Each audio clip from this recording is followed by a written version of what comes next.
Сәлем, қайырлы таң достар. Қалдарыңыз қалай? Мен бүгін сіздерге саршаян белгісіндегі адамдарға арналған болжамымды ұсынамын. Сәуір айына арналған болжам. Жалпы 1 сәуір күні жаңадан ай туады.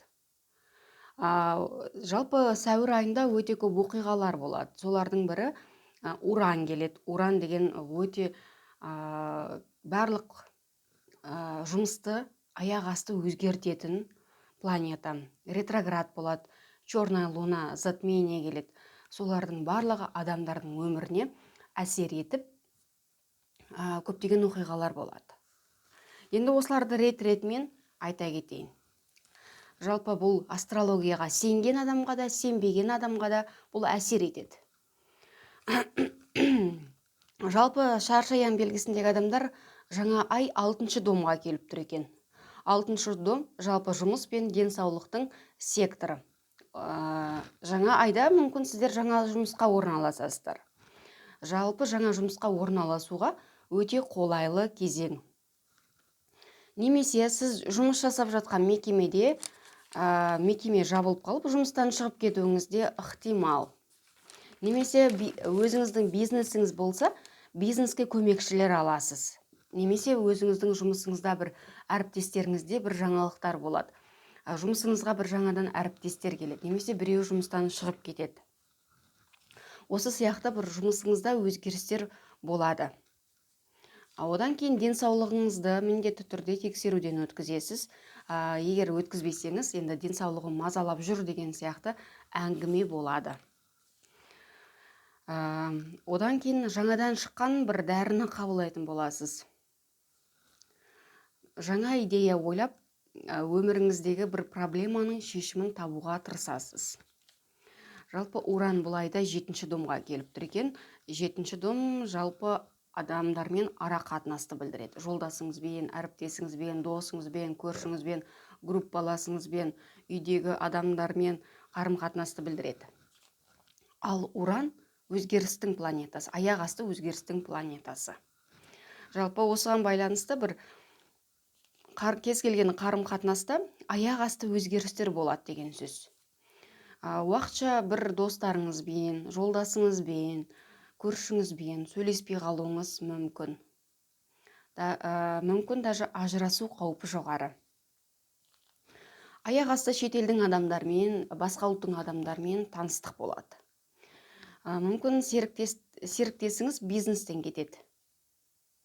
Жалпы бұл өзгерістерді 5-ші, 6-шы, 7-ші ноябрьде туылған адамдар көбірек сезінетін болады. Жалпы өзіңіз күтпеген жерден бір өзгеріс болады. Ал 5-ші сәуір күні жалпы өте ауыр күн. Себебі 2 агрессивті планета бірге келіп тұр. Олар Марс пен Сатурн. Марс деген адамды алға сүйрейді, өте белсенді планета болса, ал Сатурн адамды тежеп қояды, немесе артқа сүйрейтін планета. Сол себепті екеуі бір-біріне қарама-қарсы келіп тұр. Екеуі қарама-қарсы келгенде столкновение дейді ғой. Бір ұрсу болуы мүмкін, бір конфликт болуы мүмкін, немесе бір жарақат алуыңыз мүмкін. Енді осы қай домға түсіп тұрғанын көрейік. Бұл сіздерге 4-ші домға келіп тұр екен. Жалпы 4-ші дом сіздің тұратын үйіңізді білдіреді. Мүмкін сіз үйіңізде жарақат аласыз, аяғыңызды сындырып аласыз, немесе аяғыңызды қайырып аласыз, немесе от күйіп қалуыңыз мүмкін ыстық суға. Енді әртүрлі, немесе қолыңызды кесіп алуыңыз мүмкін. Енді үйде неше түрлі жағдай болуы ықтимал. Немесе үйіңіздегі бір адамдармен бір келіспеушілік болуы мүмкін. Ал 4-ші дом әрі ата-ананы да білдіреді. Үйіңіздегі ата-анаңызбен, немесе ата-енеңізбен бір конфликт болуы ықтимал. Жалпы осы кезде Марс тағы да 4-ші домға келіп тұр екен, көшуді білдіреді.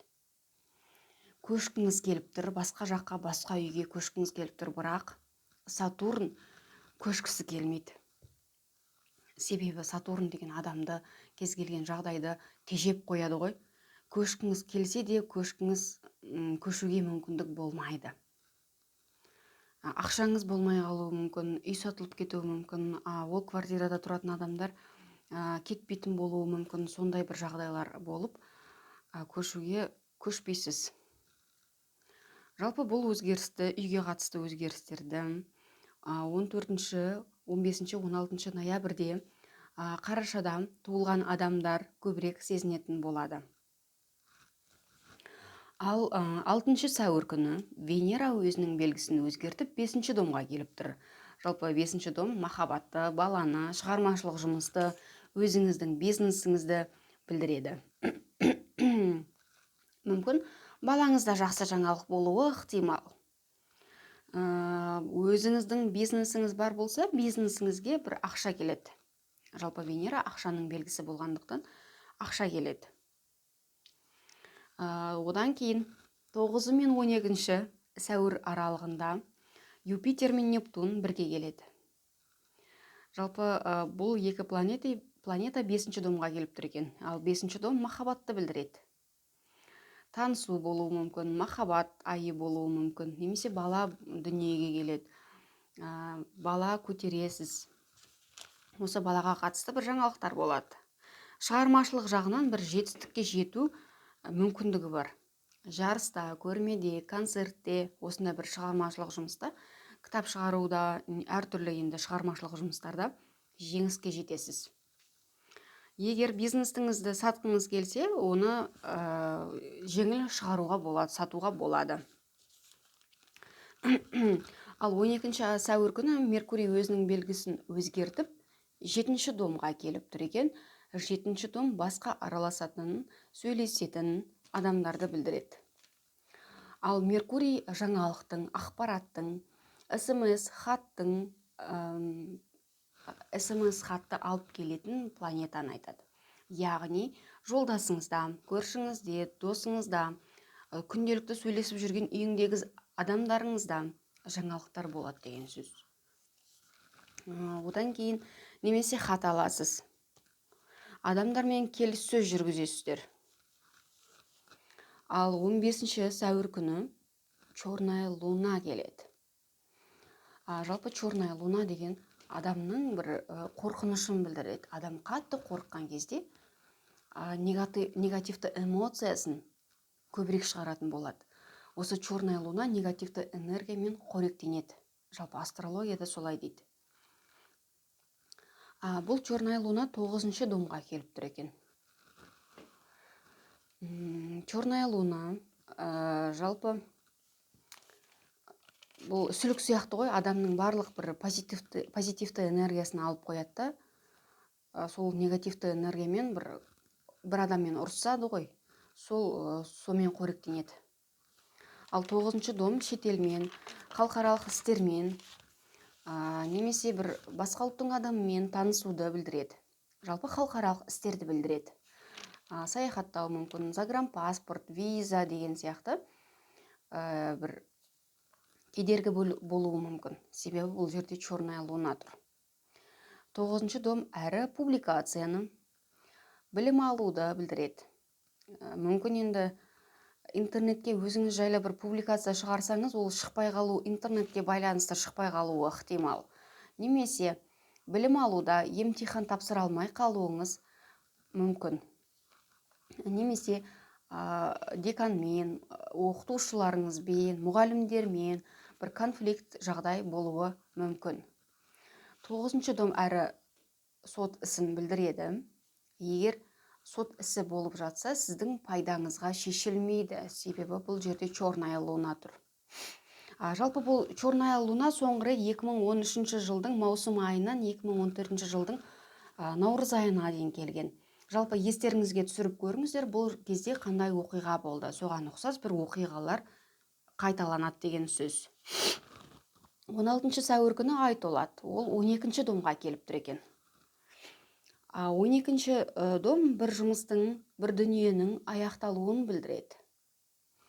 Одан кейін ескі заттардан арылуға өте жақсы кезең. Алыс жаққа көшу, немесе жұмысыңыз өте алыста болады деген сөз. Саяхатқа шығуыңыз ықтимал. Дәл осы күні Марс 5-ші домға келіп тұр екен.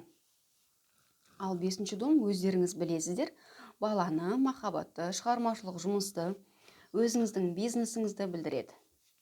Жалпы бұл Марс өте белсенді планета болғандықтан бір шығармашылық жұмыста бір алға жылжу болады. Балаларыңызды бір үйірмелерге, спорт үйірмелеріне берулеріңіз мүмкін. Ал 21 сәуір күні Солнце 7-ші домға келіп тұр екен. 7-ші дом араласатын, сөйлесетін адамдар туралы бір жақсы жаңалық естисіздер. Жалпы Солнце деген сөз жақсы жаңалықты білдіреді. Ал 30 сәуір күні солнечный затмение болады. Ол тағы 7-ші домға келіп тұр екен. Сіздерде 7-ші дом өте белсенді болып тұр ғой осы айда. Жалпы бұл айда ешкіммен ұрыспаңыздар.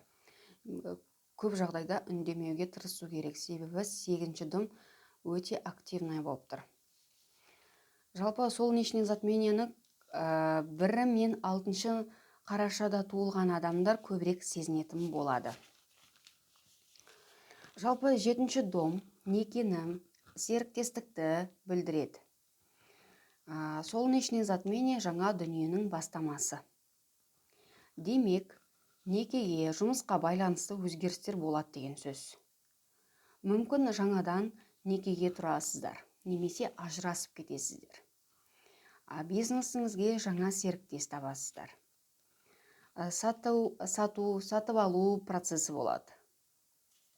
Жалпы араласатын адамдармен ешқандай бір шешім шығара алмайсыз. Бұл 16 мамырға дейін созылады. Бұл коридор затмение деп аталады. Бір шешім шығару қиын болады. Ал 16 мамыр күні лунное затмение болады. Ол 1-ші домға келіп тұр. Ал 1-ші дом жалпы өзіңізге өте көп көңіл бөлесіз. Жалпы үйіңіз, жұмысыңыз, барлығын, стиліңіз, өзіңізді толығымен ауыстырасыз деген сөз. Ал 29 сәуір күні Плутон қазан айына дейін кері айналып жатыр. Ал Плутон 3-ші домға келіп тұр. Плутон жалпы өте жай айналатын планета. Жалпы 3-ші дом туысқандарды, көршілерді, машинаны білдіреді. Мүмкін енді егер машинаға заказ беретін болсаңыздар, бір 6 ай бойы күтуге тура келеді. Қандай құжат жасатсаңыз да бір 6 айға бір тура келетін жағдайлар болғалы тұр. Білім алып бастасаңыз, оқуыңызды 6 айға дейін тастайсыз. Жолға шығуды жоспарлап жүрсеңіз, ол да кейінге қалады.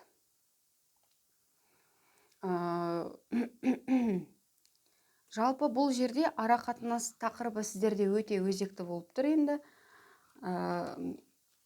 Енді ешкіммен ұрыспауға, ешкіммен конфликтіге келмеуге шақырамын. Жалпы менің прогноздарым ұнап жатса, менің каналыма жазылып, және де лайк басуды, комментарий қалдыруды ұмытпаңыздар. Бай бақуатты болыңыздар.